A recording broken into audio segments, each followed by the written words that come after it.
Road Karachi Pakistan کی مدینہ مسجد سے ہے کہ وہاں طارق روڈ میں پارک میں مدینہ مسجد بنا دی، غیر قانونی مسجد بنا دی، اور اب حکومت اس کے بدلے دوسری جگہ پر مسجد بنانے کو جگہ دے رہی ہے، تو علماء کو یہ منظور نہیں ہے۔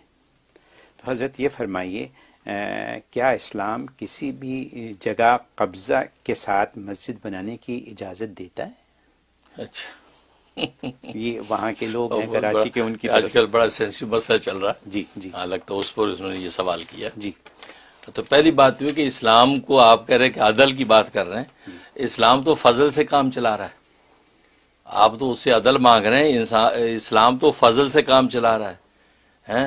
وہ تو آپ کا جو ہے وہ وزیر اعظم ہاؤس کو مسجد نہیں بنا رہا، آپ کے وزیر اعظم ہاؤس کو تسلیم کر رہا ہے، آپ کے وائٹ ہاؤس کو تسلیم کر رہا ہے، اسلام کی مہربانی ہے، یہ عدل نہیں، یہ عین فضل ہے کہ آپ کے گھر کو گھر تسلیم کر لیا اسلام نے، یہ اسلام کا فضل ہے۔ آپ عدل کی بات کریں، اسلام تو عدل سے اوپر کی بات کرتا ہے۔ آپ کی دکان کو دکان مان لیا اسلام نے، یہ اسلام کا فضل ہے۔ آپ کے جو ہے وہ کھیل کے میدان کو کھیل کا میدان مان لیا، اسلام کا فضل ہے۔ اگر عدل پہ آئیں تو پھر پوری روئے زمین ہی مسجد ہے۔ اچھا، ہاں، پوری روئے زمین مسجد ہے۔ آپ کا پارلیمنٹ ہاؤس جو ہے پاکستان کا، وہ بھی مسجد ہے، پھر اب وہ اس سے آپ خالی کریں۔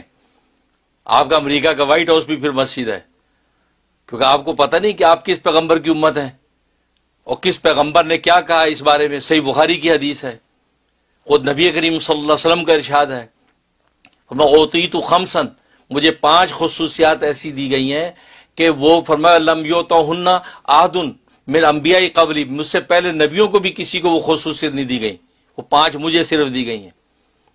ان میں سے ایک یہ دی، فرمایا کہ نصرت برعب مسیرۃ شہرین، کہ میرا رعب و دبدبہ دشمن پر 1 مہینے کی مسافت تک پڑتا ہے۔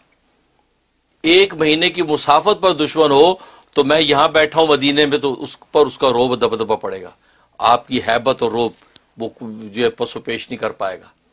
یہ مجھے اللہ نے خصوصیت دی ہے جو پہلے انبیاء کو بھی کسی کو حاصل نہیں، یہ عطا کی ہے۔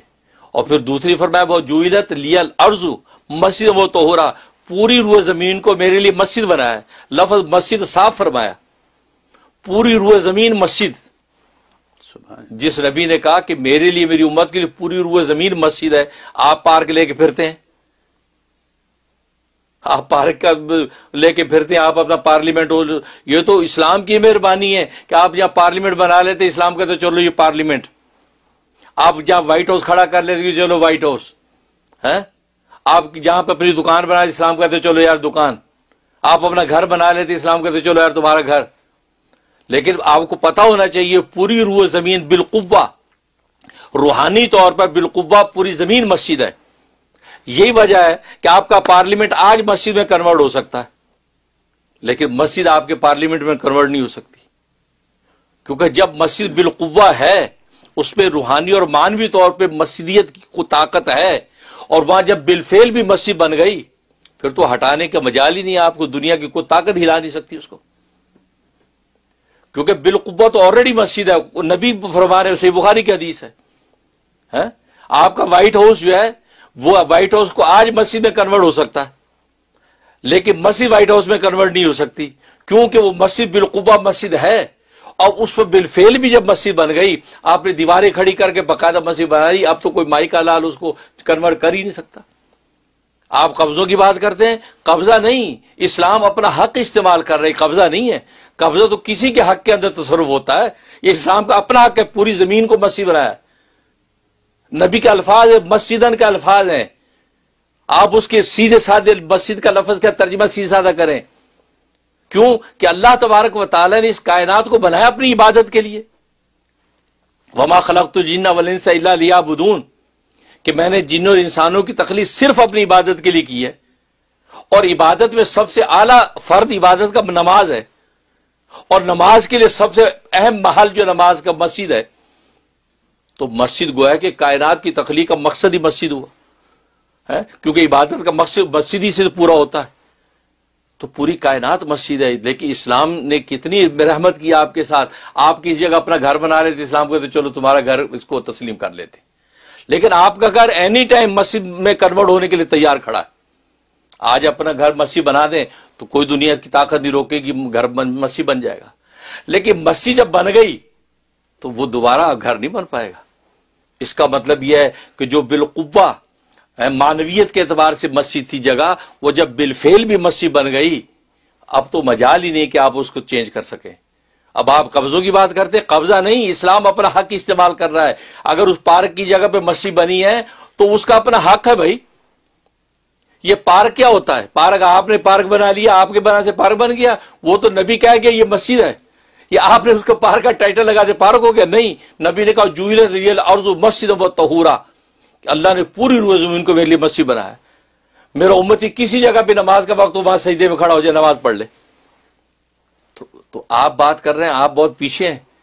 لہذا وہاں میں سن رہا ہوں ساری صورتحال کہ وہاں کی فاضل عدالت سپریم کورٹ نے یہ فیصلے دے. سپریم کورٹ کو چاہیے کہ وہ مسجد کا تصور اور تقدس اس بارے میں پہلے ایجوکیٹ ہو. اس کو ایجوکیٹ ہونا چاہیے فاضل جج کو کہ مسجد کا تصور کیا ہے اور اس کا تقدس کیا ہے. جب اس سے ایجوکیٹ ہوگا تو سمجھ جائے گا ارے پارک کیا ہوتا ہے، یہ تو آلریڈی مسجد ہی ہے. پوری کائنات مسجد ہے. امریکہ اور یورپ کا ہر خطہ مسجد ہے. ایشیا افریقہ کا ہر خطہ مسجد ہے. یہ تو اسلام کی مہربانی، آپ اپنا جھوپڑا کھڑا کر لیں، اسلام کہتے تو تمہارا گھر ہو گیا. لیکن آپ نے دیکھا کسی وقت بھی وہ مسجد بن سکتا ہے. لیکن مسجد جب میں بدل گیا جب عملی طور پہ، تو دوبارہ وہ جو ہے گھر نہیں بنتا. اس لیے جو ہے گورنمنٹ جو ہے پاکستان گورنمنٹ کا پارلیمنٹ ہاؤس وہ اینی ٹائم مسجد بننے کے لیے تیار کھڑا ہے، کیونکہ وہ مانوی اعتبار سے وہ بالقوہ آج بھی مسجد ہے. لیکن وہ اپنا پارلیمنٹ بچائیں. یہ اسلام کی مہربانی ہے کہ آپ کی سرکاری حکومت کے جی آپ کے پارلیمنٹ کو اس نے تسلیم کیا، جی پارلیمنٹ مان لیتے ہیں، کوئی بات نہیں. اور آپ اللہ کی مسجد پہ ہاتھ ڈال رہے ہیں. اور سپریم کورٹ کی چار دیواری وہ اینی ٹائم مسجد بننے کو تیار کھڑی ہے، کیونکہ بالمعنی بالقوہ وہ آج بھی مسجد ہے. لیکن اسلام کی مہربانی ہے کہ وہ جو ہے اس نے آپ کی جو عدالت عالیہ سپریم کورٹ کی بلڈنگ کو سپریم کورٹ مانا ہوا ہے، ورنہ آج اس کو مسجد میں بدل دیں، آج بدل جائے گی. لیکن دنیا کی کوئی جھونپڑی جیسی مسجد کو بھی آپ پارلیمنٹ آپ سپریم کورٹ میں بدلنا چاہیں وہ نہیں بدلے گی، کیونکہ مسجد ہو چکی ہے. اور مسجد اللہ کا گھر ہے. میں نے بتایا نا کہ وہ اس کا وقف اللہ کے ساتھ ہو جاتا ہے، اللہ مالک ہو جاتا ہے.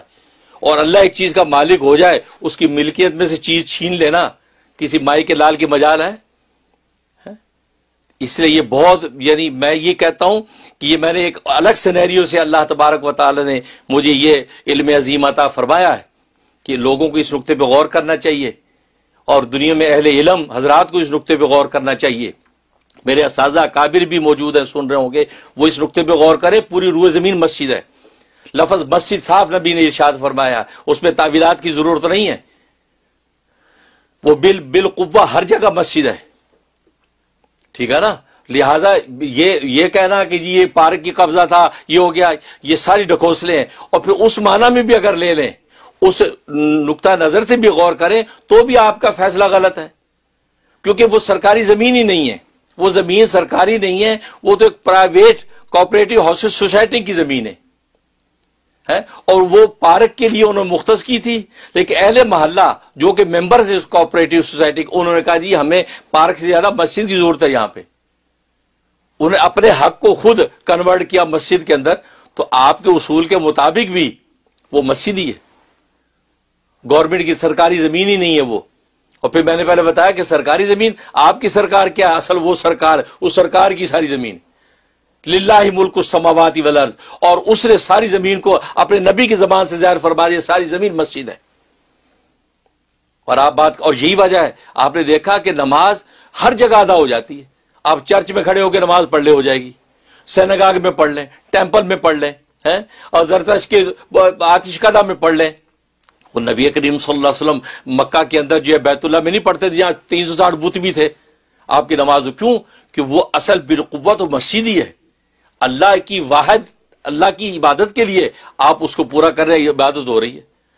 لیکن دنیا کی کسی اور مذہب کی نماز نہیں ہوتی سوائے ان کے اپنے ٹیمپل کے اندر، اپنے عبادت خانے میں. تو معلوم کہ مسجد جو ہے یہ مسجد کا تصور تو ایسا ہے کہ کسی جگہ بھی نماز آپ کی ہو جائے گی، پوری روح زمین. تو بالقوہ چونکہ وہ مسجد ہے تبھی تو